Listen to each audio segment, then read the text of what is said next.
मेरे पापा ने मेरी शादी जैसे तय कर दी। मेरे माँ बाप के चेहरे पर संतोष था कि उनकी बेटी का रिश्ता एक अच्छे घर में होने जा रहा है। जय मुझे जब पहली बार देखने आया तो हम दोनों ने एक दूसरे की आंखों में देखा और मुस्कुराए। इसके बाद हम सुंदर सपनों के एक दरिया में डूबते चले गए। मैं एक प्राइवेट स्कूल में पढ़ाती हूँ और मेरे पिता एक सिविल इंजीनियर हैं। उन्होंने अपने एक परिचित ठेकेदार के बेटे जय से, जो एक मल्टीनेशनल कंपनी में अच्छे पद पर था, मेरा रिश्ता तय कर दिया। मैं और जय जब मिले तो हमें आपसी विचारों में बहुत मेल लगा, तो हमने भी खुशी खुशी रिश्ते के लिए हामी भर दी। सगाई के साथ ही हम दोनों के रिश्ते को एक सामाजिक बंधन मिल चुका था। कंपनी के काम से जय को 6 महीने के लिए विदेश जाना था, इसलिए शादी की तारीख अगले 6 महीने बाद तय होनी थी। मुझसे काम खत्म होते ही लौटने की बात कहकर जय विदेश के लिए चले गए। मैंने जय का रुमाल ये कहते हुए अपने पास रख लिया कि इसमें तुम्हारी खुशबू बसी है, इसे मैं तुम्हारी याद में अपने पास रख लेती हूँ। एक शाम मैं अपनी छत पर टहल रही थी और हमेशा की तरह जैसे फोन पर बातें कर रही थी। जब बातों का सिलसिला ज्यादा हो गया तो मैंने जय को अगले दिन बात करने के लिए कहा। इसके थोड़ी देर बाद मैंने कॉल काट दी।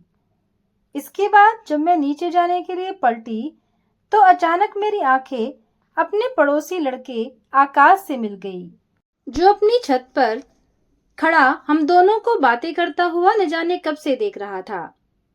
मैं आकाश को अचानक देखकर थोड़ा सकुचा गई और बोली, अरे आकाश, आप कब आए? मैंने तो ध्यान ही नहीं दिया। जब से तुम यहाँ आई हो मैं भी तब से छत पर ही हूँ, आकाश ने अपनी परतदार हंसी के साथ कहा। मैंने आंखें नीची कर ली और सीढ़ियों की ओर चल पड़ी। मैं आकाश की नजर को अक्सर भांपती थी कि उसमें मेरे लिए कुछ और ही भाव आते हैं। एक रोज जब मैं अकेली छत पर टहल रही थी कि तभी आकाश भी अपनी छत पर आया। आकाश, कैसे हो? अब कम दिखते हैं। आकाश मेरे मुंह से ऐसी बातें सुनकर थोड़ा चौंका, लेकिन फिर उसके मन में भी लड्डू फूटने लगा। आकाश तो खुद मुझसे बात करने को बेचैन रहता था। वो छत की बाउंड्री के पास मेरे करीब आ गया और बोला, मैं तो रोज इस समय यहाँ आता हूँ, तुम ही बिजी रहती हो। वह तो है, मैं मस्ती भरी आवाज में बोली। क्या करूं आकाश, अब जब से पढ़ाने जाने लगी हूँ समय और भी कम मिलता है। इसके बाद हम दोनों के बीच इधर उधर की बातें होने लगी। मैंने महसूस किया कि आकाश की मुझ पर गलत नजर है। फिर मैंने सोचा, हो सकता है ये मेरा भ्रम हो। कुछ दिनों बाद एक रोज मैं घर पर अकेली थी। सारे लोग एक रिश्तेदार के वहाँ गए हुए थे। मैंने अपनी छोटी बहन आशा को अपने साथ सोने के लिए बुलाया था। शाम का गहरा समय, मुझको डर लग रहा था। मैंने कई बार आशा को मैसेज कर दिया था कि जल्दी आना।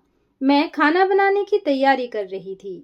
तभी मुझको छत पर सूख रहे कपड़ों का ख्याल आया, तो मैं भागकर ऊपर आई। कपड़ों को समेटने के बाद मुझे अपनी एक कमीज गायब मिली।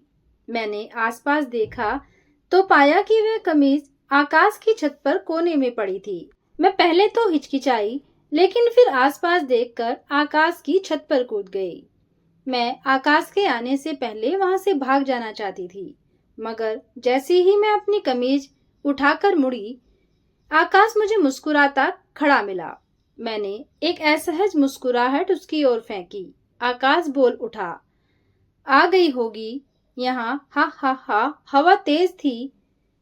आज मैं वहां से निकलने के मूड में थी, लेकिन आकाश मेरे आगे दीवार से लगकर खड़ा हो गया और बयाने लगा।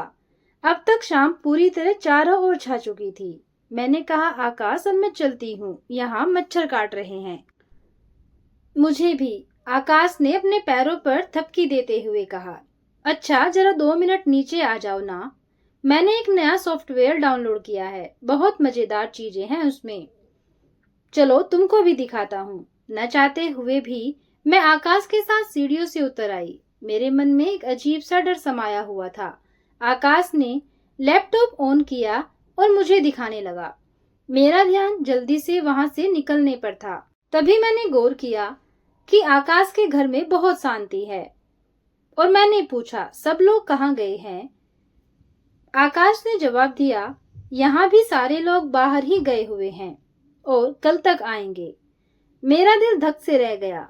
मैंने कहा, आकाश, अब मैं निकलती हूँ, मुझे खाना भी बनाना है।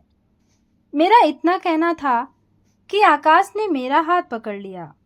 ये क्या कर रहे हो आकाश? मैंने आकाश से पूछा। मुझे आकाश से किसी ऐसी हरकत का डर तो पहले से ही था, लेकिन आज उसे करते देखकर मैं अपनी आंखों पर भरोसा ही नहीं कर पा रही थी।